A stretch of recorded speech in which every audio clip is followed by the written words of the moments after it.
This was the interview we needed to see way in the beginning.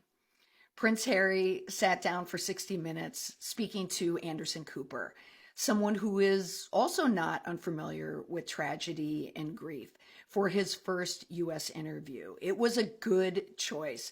Now, granted, this is part of his publicity tour for his memoir, Spare, but it's the first time, I think, we're really getting to the heart of who Harry is. And when you get to the heart of the matter, you can get through any type of public opinion, public relations crisis, a reputation crisis. Oftentimes when I work with clients in crisis communication, they're often under attack. And when people are under attack, they tend to respond how they feel. And that's personally. Personal attacks usually elicit a personal response. But I like to tell my clients, don't respond to the critics, respond to reasonable people. Because reasonable people will believe your story. They'll find you more truthful. And that's what you want. You want to regain or restore the trust in people.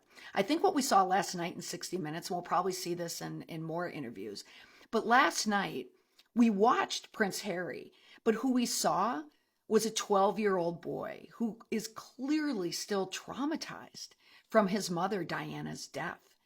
Reasonable people now can understand what he was up against and what he's been dealing with and what it was like for him, for the most part, to as much as we can, what it's like to grow up in a royal family, particularly dealing with the press. And that's the other piece of it too.